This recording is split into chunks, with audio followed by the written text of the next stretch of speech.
C'est une première dans la lutte contre le terrorisme au Burkina Faso. Le tribunal de grande instance de Ouaga 2 entre en action et entame le jugement des présumés terroristes. Ils sont poursuivis pour plusieurs chefs d'accusation en lien avec le terrorisme. Plus de précisions à suivre dans quelques instants.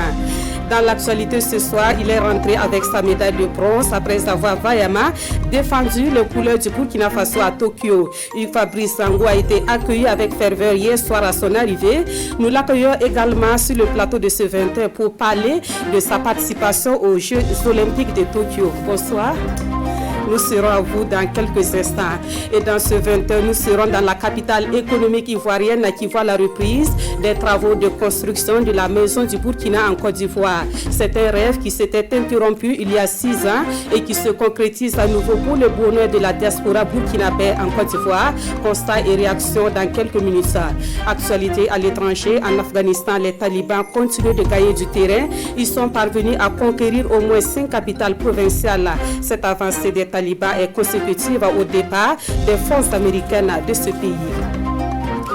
Bonsoir, merci de nous suivre. Nous ouvrons ce journal par cette brève. Les 7 soldats portés disparus suite à l'attaque de Touéni ont été retrouvés ce jour dans le village de Kui, région de la Boukou-du-Mourna. Parmi eux, il y a 3 blessés, mais leur vie est hors de danger selon des sources locales. Rappelons que les faits se sont déroulés hier dimanche quand une escorte de l'armée de terre et du groupe d'action rapide et de surveillance et d'intervention est tombée dans une embuscade. Le bilan provisoire fait état de 12 morts dans le rang des soldats selon un communiqué du ministre de la Communication.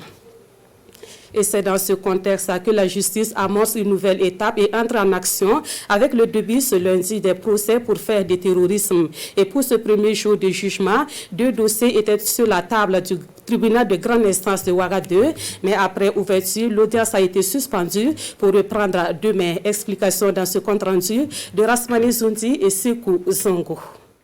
Première audience pour le pôle spécialisé de lutte contre le terrorisme, ici au tribunal de grande instance Ouaga 2. À la barre, 3 présumés terroristes, Harouna, Ousmane et Moussa. Le tribunal procède à la lecture des PV d'instruction des 2 dossiers, affaire Harouna et Ousmane et affaire Moussa. Des PV dans lesquels les présumés terroristes reconnaissaient avoir travaillé pour Al-Qaïda au Maghreb islamique AQMI et en Sardine, des groupes terroristes qui écument le Sahel. Les premiers à être appelés à la barre, Harouna et Ousmane. Êtes-vous prêts au jugement? Question du président du tribunal. Affirmatif, répondent-ils successivement. Le tribunal égrène à présent les chefs d'accusation qui pèsent sur eux. Des chefs d'accusation qui sont, entre autres, faits avérés de terrorisme, association de malfaiteurs terroristes, détention illégale d'armes de guerre, destruction de biens, faits de tentatives d'assassinat sur des personnalités internationales. Non, les présumés terroristes nient en bloc les faits qui leur sont reprochés, pourtant reconnus en instruction, en témoignent les PV d'instruction lus publiquement dans la salle d'audience. Avez-vous des avocats? Non, rétorquent les présumés terroristes. En matière criminelle, l'absence d'avocat vaut report d'audience. Le principe est respecté par le tribunal qui renvoie l'audience à la 2e session de jugement. À la suite de Harouna et Ousmane, Moussa est à la barre. Vérification de son identité, les chefs d'accusation lui sont égrenés. Détention illégale d'armes de guerre, association de malfaiteurs terroristes, destruction de biens mobiliers et immobiliers, faits de terrorisme. L'accusé nie totalement les faits qui lui sont reprochés. Contrairement aux 2 premiers, Moussa dispose d'un avocat, mais son conseil brille de par son absence à ce procès. Suspension de 5 minutes et face aux tergiversations de l'accusé, le tribunal renvoie le dossier au vendredi 13 août 2021. Aussitôt ouverte, la première journée de la session de jugement des faits de terrorisme est suspendue. Le procès reprend demain 10 août 2021. Cette session se déroule du 9 au 13 août et connaîtra le jugement de 2 dossiers par jour. Deuxième cité de l'actualité ce soir, il nous a ramené du bronze qui vaut bien de l'or puisque c'est la première médaille olympique pour le Burkina Faso. Après avoir valablement représenté son pays aux Jeux olympiques de Tokyo, Fabrice Dango est rentré hier soir. Autorités du monde sportif, supporters et simples anonymes se sont mobilisés pour son accueil à l'aéroport international de Ouagadougou. Ambiance avec Bernard Kombelem et Abdoulaye Kabouri. Le héros national, le premier médaillé olympique burkinabé, l'un des dignes fils du Burkina, revient au pays avec sa médaille de bronze. Hugues Fabrice Zango arbore fièrement son précieux sésame. Il est reçu sur le tarmac de l'aéroport international de Ouagadougou par le ministre des Sports et des Loisirs, Dominique Marie-André Nana. Hugues entre dans le salon d'honneur. Au dehors, en face du salon, l'Union nationale des supporters des étalons, UNCE, attend impatiemment son héros. Quelques minutes plus tard, Hugues apparaît avec son laurier. C'est la joie.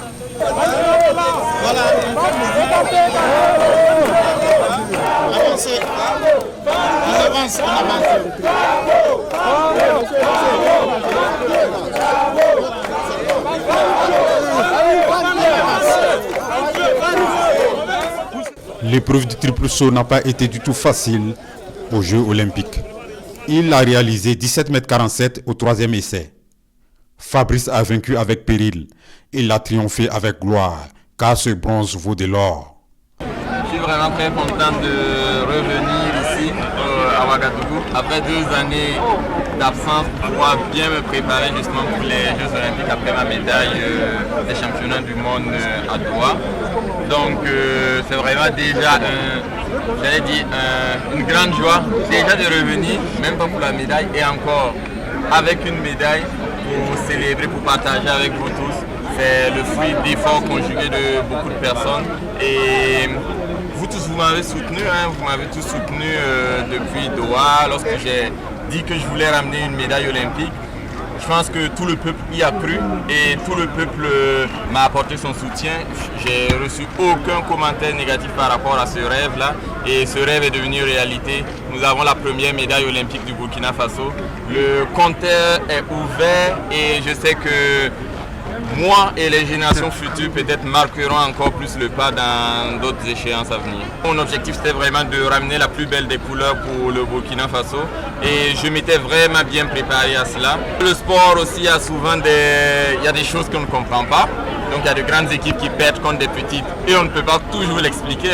Et je pense que je suis tombé dans un trou à Tokyo et ça a été vraiment très difficile. N'eût été le fait que cette promesse me tenait vraiment à cœur. Après l'aéroport, Hugues Fabrice Zango est accompagné par un cortège à l'hôtel. Après un tel exploit, le repos est légitime. Voilà, une fois de plus, bonsoir, Hugues Fabrice Zango. Bonsoir. Toutes nos félicitations, et déjà bien reposé. Bien reposé, c'est assez compliqué à dire parce que j'ai vraiment eu beaucoup de sollicitations depuis mon arrivée et on se reposera après. D'accord, une médaille de bronze, un accueil triomphal à l'aéroport. Comment est-ce que vous avez vécu ces moments? Franchement, une très très grande joie de voir que cette médaille de bronze que j'ai ramenée des Jeux olympiques a fait autant de retentissement, autant d'unité en fait pour le peuple burkinabé. Et constater également que cette médaille a une portée plus grande en fait que le sport, parce qu'il y a des personnes qui m'ont écrit de toutes les disciplines, que ce soit l'ingénierie, de tout, en fait, qui m'ont dit que ce que j'ai fait les a motivés à toujours plus travailler. Franchement, tout cela me ravit le cœur et je suis très très content d'avoir pu contribuer un petit peu à motiver un peu les jeunes de ce pays. Justement, en dehors des jeunes, vous personnellement, qu'est-ce que cette médaille représente véritablement pour vous? Pour moi, pour ma carrière, c'est l'accomplissement d'un grand rêve en fait depuis 2012. On se le disait en rigolant avec mon petit frère que je ramènerais une médaille olympique. Mais ça, c'était depuis 2012. On va dire que 9 ans après, Et ce rêve est devenu réalité. C'était d'abord un jeu et maintenant c'était devenu beaucoup plus sérieux et un rêve aussi de tout un pays qui fait que je suis quand même très content d'avoir été le premier à ramener cette médaille. Et comme je dis, c'est un honneur et une chance pour moi. Alors, on va reparler de la compétition en elle-même. On a tous constaté qu'à la finale, vous n'étiez pas content. Pourquoi? Alors, c'est vrai que je n'étais pas forcément très content parce que j'ai fait une belle saison qui promettait de meilleurs résultats justement que ce que j'allais faire à Tokyo. Et comme je l'ai dit, je suis tombé dans un trou à Tokyo. Bah, ça arrive à tous les meilleurs en fait du monde. Et j'ai dû me surpasser au-delà de tout ce que je faisais d'habitude pour pouvoir ramener cette médaille. Alors, je n'étais pas content d'un côté parce que justement, je n'avais pas réussi à réitérer tout ce que j'ai fait toute cette saison. Mais d'un autre côté, j'étais vraiment très content d'avoir tout donné et d'avoir enfin, à un moment donné, c'était même plus de la motivation, il fallait le faire. Il fallait ramener une médaille et j'ai pu le faire en fait. Et donc, ça m'a ravi aussi. Est-ce que vous avez quand même ressenti une certaine pression de la part du peuple burkinabé? Alors, une certaine pression du peuple burkinabé, non, moi j'étais content d'être l'ambassadeur du peuple burkinabé. Vraiment, c'était une grande joie pour moi de pouvoir marquer. Alors, l'histoire justement du sport burkinabé est bien au-delà même du sport, comme je le dis, parce que cette médaille grandit le Burkina au-delà du sport. Et donc, pour moi, c'était déjà une joie d'être l'ambassadeur du Burkina Faso. Après, c'est vrai que forcément, lorsqu'on y pense de tout cela, de ses propres attentes, des attentes de la famille, des attentes de tout le peuple burkinabé, c'est sûr qu'on tremble un tout petit peu quand même. D'accord. Alors, Fabrice Sango, vous suivez certainement l'actualité au Burkina Faso, marquée donc par ces attaques terroristes. La dernière a même joué un peu sur votre accueil qui s'est fait dans la sobriété. Mais avant cela, vous avez tenu à dédier votre médaille au FDS. Quel est le sens de ce choix-là? Alors, c'est très très important la sécurité d'un pays parce que justement, c'est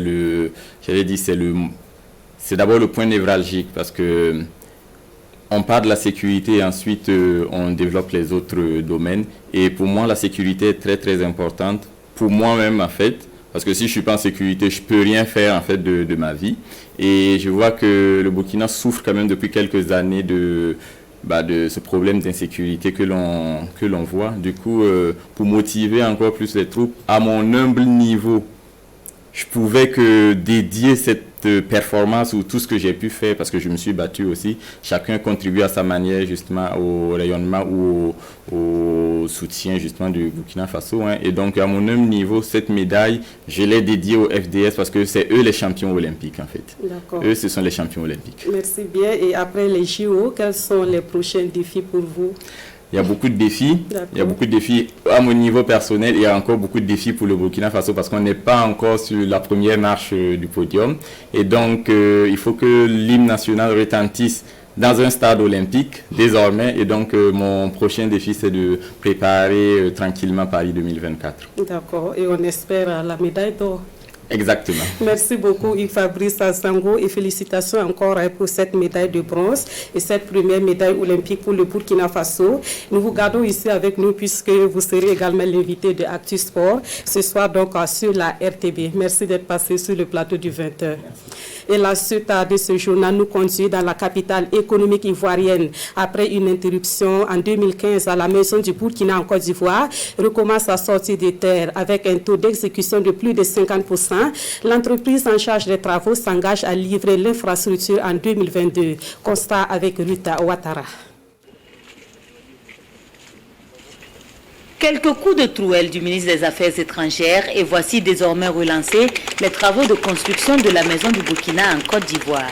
Une interruption de 6 années qui prend fin avec l'accord scellé entre les parties prenantes en juillet dernier à Ouagadougou. Le chantier initié en 1993 et finalement débuté en septembre 2013 était prévu s'exécuter en 2 années. Sa construction a été émaillée de plusieurs difficultés, dont l'absence de permis de construire qui avait conduit à l'arrêt des travaux en 2015. Il faut reconnaître aussi que ce chantier avait été lancé dans des conditions assez difficiles.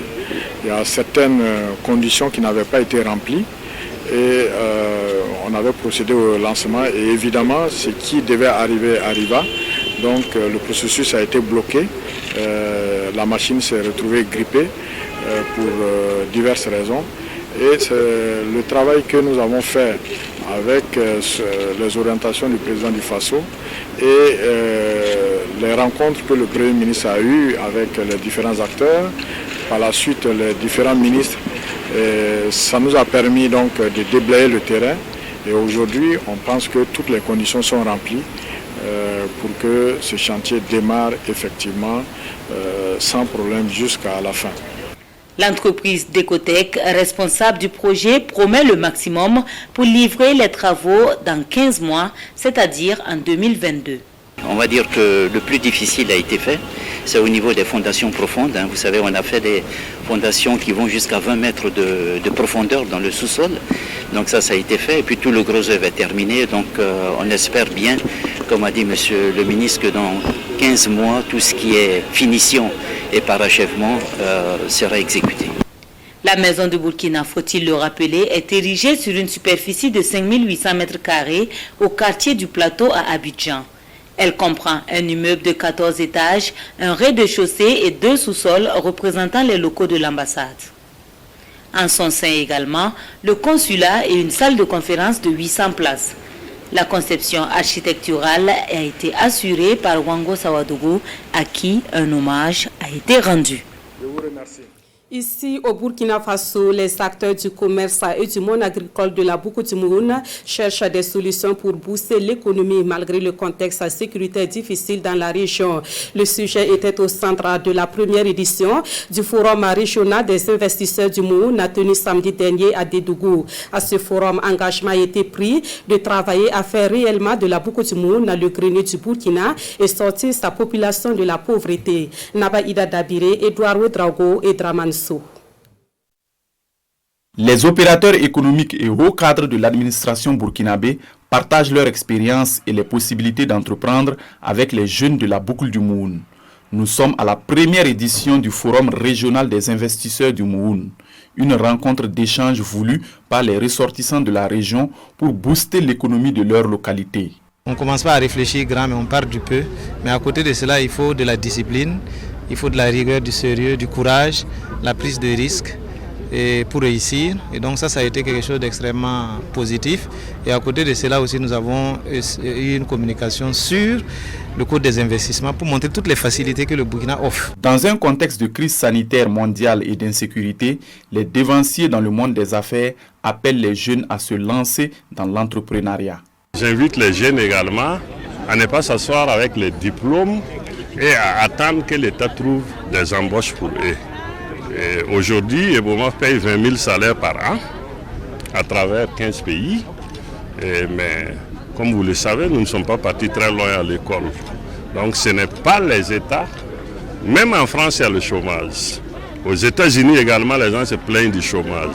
Il faut que le monde change. Le président du groupe Ebomaf a annoncé la création d'un fonds de 500 millions de francs CFA pour les jeunes de la région afin de financer des projets innovants, mais des projets innovants sous forme de prêts. Pour les organisateurs de ce forum des investisseurs, les participants repartent satisfaits et des initiatives de création d'entreprises sont attendues avant la deuxième édition. La Boukoutimoun, une des régions touchées par la crise sécuritaire et l'actualité nous le rappelle encore. Avec son corollaire, le déplacement des populations. L'autre défi, c'est de travailler à assurer une cohabitation pacifique entre ces personnes déplacées et les populations d'accueil. Le sujet fait l'objet d'une rencontre de 72 heures initiée par le Haut Commissariat des Nations Unies pour les réfugiés. Naba Ida Dabire et Karima Ouedraogo. C'est un atelier qui réunit les députés, les autorités administratives et les représentants des collectivités des zones fortement concernées par la crise des déplacés.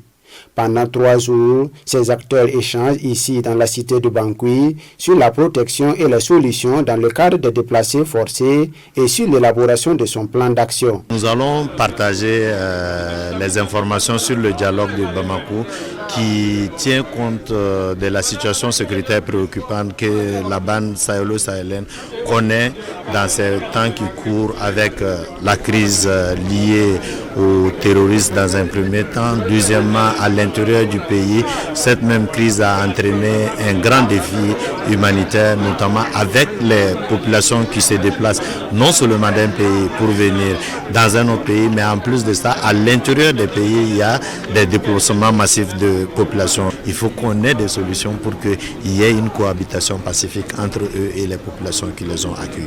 Et pour réussir cette mission, le Haut Commissariat des Nations Unies pour les réfugiés compte sur l'engagement de tous les acteurs. Ceci requiert vraiment une synergie de tous les acteurs, comme je disais, l'État en premier, ce que l'État fait très bien au Burkina Faso, mais également les agences des Nations Unies, les organisations non gouvernementales et la société civile. C'est seulement à cette condition que l'on pourra donner de l'espoir et répondre aux premiers besoins, les besoins les plus cruciaux de ces personnes, de tous ceux qui sont touchés par cette crise actuellement.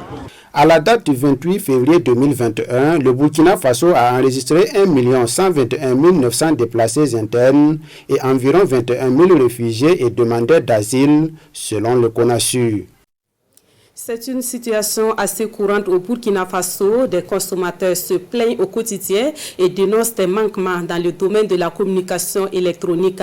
Leur représentant, à savoir la Ligue des consommateurs, va à l'information à travers une série de rencontres avec l'autorité de régulation des communications électroniques. La première rencontre s'est tenue la semaine écoulée à Bobo-Dioulasso, Manekayen et Adama Julien Dambeli. Ils sont essentiellement des représentants régionaux et nationaux de la Ligue des consommateurs du Burkina. Venus des 45 provinces du pays, ils sont réunis ici à Bobo-Dioulasso pour 3 jours de formation avec l'autorité de régulation des communications électroniques et des postes. Une formation qui vise à outiller ses participants sur le bon fonctionnement et la gestion des communications électroniques. Cette Ligue a souhaité que nous puissions renforcer le savoir-faire, les connaissances de ses membres en matière de communication électronique des postes et principalement sur le secteur de communication électronique. Il y a un certain nombre d'aspects qui seront abordés sur l'écosystème du secteur des communications électroniques, la gouvernance de ce secteur, le rôle des différents acteurs. Cette formation est initiée de concert avec la Ligue des consommateurs du Burkina et pour son président, l'initiative fait suite aux nombreux manquements constatés dans le domaine de la communication électronique. Il était de bon ton que l'on rencontre l'autorité de régulation de façon à ce que tout un chacun comprenne quelles sont les obligations qui sont liées donc à la communication au niveau du Burkina, ce que contient le cahier des charges qui les lie aux autorités de façon à ce que on puisse les interpeller à tout moment que ce cahier n'est pas respecté. À cette formation, il est prévu plus d'une dizaine de communications au profit des participants. Des communications qui seront livrées par l'ARCEP, mais aussi par la Ligue des consommateurs et les différents représentants des téléphonies mobiles. Retour à Ouagadougou avec cette question. S'achemine-t-on vers un bras de fer entre le gouvernement et les travailleurs de l'aéronautique? Oui, au regard de ce qui ressort de la conférence de presse animée ce lundi par le collectif des syndicats de l'aéronautique. Ils dénoncent et rejettent en bloc le projet de convention entre l'État burkinabé et une société française pour la gestion de l'aéroport de Donsin. Explication avec Nongba Kouda et Yarkiteda. L'aéroport de Donsin, un joyau beaucoup attendu des Burkinabés et qui divise en ce moment gouvernement et travailleurs de l'aéronautique. Un véritable business établi entre le gouvernement et le groupement français Méridien AMP, au dire des conférenciers. Ils en veulent pour preuve leur exclusion du processus alors qu'ils ont été rassurés en 2019 par le Premier ministre de leur pleine implication à toutes les démarches pour y arriver, selon l'orateur principal. Grande fut leur surprise, l'adoption en Conseil des ministres du 30 juillet dernier du rapport de concession autorisant la signature avec Méridien AMP, s'exclame le porte-parole des syndicats. Avec cette concession, les implications sont énormes. L'absence d'une vision ambitieuse, la mort programmée des structures régaliennes nécessaires et indispensables à la supervision de l'aviation civile burkinabé, la disparition de certains fournisseurs de services aériens essentiels et son corollaire en termes de perte d'emploi, la perte des droits avantages acquis. Méridien AMP doit reverser 1,6 milliard de francs CFA par an comme frais de redevance de concession, insignifiant rétorque Ahmed Lamizana et ses camarades, davantage offusqués du temps et de l'intérêt accordé aux concessionnaires. Sur les 500 milliards, l'État emprunte aux bailleurs de fonds 400 milliards. Le groupement Marseille-Méridien ne vient qu'avec 134 milliards. Et c'est ce groupement-là qui, au finish, qui va gérer l'aéroport, récolter les recettes, aligner tout le monde et faire la redistribution. Je pense qu'il ne faut pas que le Burkina descende, en tout cas, à ce niveau-là. Si on a pu mobiliser 400 milliards, on peut mobiliser aussi les 134 milliards restants là pour faire notre aéroport.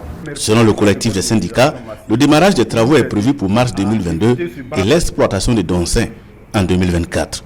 Une annonce frustrante aux yeux du syndicat qui menace d'utiliser d'autres méthodes pour se faire entendre. Direction le Centre Est pour s'intéresser au bilan du projet d'appui scientifique au processus des plans nationaux d'adaptation. Après 3 années de mise en œuvre dans le domaine des changements climatiques, le projet est à son terme et a fait l'objet d'un atelier national à Tinkodogo. C'est un atelier de capitalisation des résultats et de définition des perspectives pour des projets du même genre dans le futur. Hassan Gebre et Bernard Diasso. C'est un atelier de revoir au projet d'appui scientifique au processus des plans nationaux d'adaptation PAS-PNA. Depuis 2018, date du démarrage effectif de ces activités au Burkina, le PAS-PNA est arrivé à son terme et devrait clôturer le 31 août prochain. À travers cet atelier bilan et des témoignages, le projet d'appui scientifique au processus des plans nationaux d'adaptation PAS-PNA se veut une tribune de partage et de redevabilité envers ses partenaires. Et nous avons pu également, avec l'appui de ce programme, développer des stratégies de mobilisation des ressources financières avec l'élaboration d'une note conceptuelle qu'on doit soumettre au Fonds vert pour le climat à hauteur de plus de 15 milliards de francs CFA. Le PAS-PNA a une durée d'existence très courte selon ses responsables, mais au-delà de sa durée de 3 ans et 2 mois, le projet a mené beaucoup de réalisations et d'actions couronnées de succès. Nous avons un bilan assez positif. On a pu mettre en œuvre beaucoup des études scientifiques sur les impacts du changement climatique, par exemple dans le secteur de l'eau, des ressources en eau, secteur agriculture ou de l'économie en général au Burkina Faso. Et ces études ont été utilisées pour enrichir encore des politiques nationaux et sectorielles. À la clôture du projet d'appui scientifique au processus des plans nationaux d'adaptation PAS-PNA, la chargée du projet a rassuré que son pays, l'Allemagne, a beaucoup apprécié cette collaboration avec le Burkina et notre pays fait aussi partie d'un nouveau projet régional appelé Mise en œuvre des priorités d'adaptation en Afrique centrale et de l'Ouest en abrégé PACO. Amélioration de l'accès à l'eau potable, le secrétariat permanent des engagements nationaux joue sa partition à son initiative. Le village de Kwalio dans la commune de Tenado au centre-ouest dispose désormais d'un forage. La réalisation de cet ouvrage s'inscrit dans la vision du président du Faso, celle de zéro corvée d'eau au Burkina Faso. Nous suivons la cérémonie d'inauguration avec Kwale Nebié et Olopoda. Manifestation de joie des populations à Kwalio, village situé à un jet de pierre de la commune de Tenado dans le Sanguier. Ces populations se réjouissent de voir leurs souffrances réduites en matière de corvée d'eau avec l'inauguration de ce premier forage de leur village. Avant, nous nous approvisionnons dans des rivières et des puits. Avec ce forage de l'école, les choses ont changé. Nous avons de l'eau potable à portée de main pour la cuisine et pour atténuer notre soif. L'école a été ouverte en octobre 2014 et depuis 2014 jusqu'à la rentrée, jusqu'en décembre 2020, nous avions eu beaucoup de soucis pour avoir de l'eau.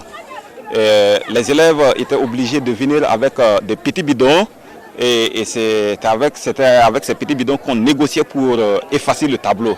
La souffrance de ces populations, surtout les femmes, est portée par le député Job Bassané auprès du secrétariat permanent des engagements nationaux et des programmes d'urgence. Aujourd'hui, c'est un forage équipé et capable de refouler un débit de 2400 mètres cubes d'eau par heure.